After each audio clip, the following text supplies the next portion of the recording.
Hi friends, mini vlog 15 பார்க்குறோம். திங்கட்கிழமைக்கு எடுத்தது. காலையிலேயே லஞ்ச் ரெடி பண்ணிகிட்ருக்கேன். பிரேக்ஃபாஸ்ட்டுக்கு கேரட் பணியாரம் ஊற்றியாச்சு. தேங்காய் சட்னி வச்சு பொண்ணுக்கு கொடுத்துட்டேன். அவள் சாப்பிட போயிட்டா. திரும்ப பையனுக்கு ஊற்றிட்டுருக்கேன்.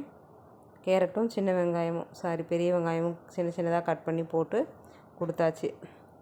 2 பேரும் சாப்பிட்டு ஸ்கூலுக்கு கிளம்பியாச்சு. லஞ்சு பார்த்திங்கன்னா தேங்காய் சாதமும் வெண்டைக்காய் வறுவலும் தான் பண்ணியிருந்தேன். லஞ்ச் கட்டி பசங்களை ஸ்கூலுக்கு தாட்டிடலாம். ஒவ்வொரு நாளும் டிஃப்ரெண்ட்டாக செய்கிறதையே யோசித்து மண்டை குழம்பி போயிடுது. தேங்காய் சாதம், வெண்டைக்காய் பொரியல், ஸ்நாக்ஸுக்கு ஆப்பிள், அதுக்கப்புறம் புட்டு உருண்டை செஞ்சு கொடுத்தாச்சு. ஈவினிங் வாக்கிங் போயாச்சு. நைட்டு கருப்பு கஞ்சி கவுனியோட கொஞ்சமாக தயிர் சேர்த்து கரைச்சி குடித்தாச்சு. இன்றைக்கி டே இந்த மாதிரி தான் போச்சு. உங்களுக்கு எப்படி போச்சு அப்படின்றத சொல்லுங்கள். வீடியோ பிடிச்சிருந்தால் லைக் பண்ணி சப்ஸ்கிரைப் பண்ணுங்கள். நாளைக்கு வீடியோவில் பார்க்கலாம். பாய். தேங்க்ஸ் ஃபார் வாட்சிங் ஃப்ரெண்ட்ஸ்.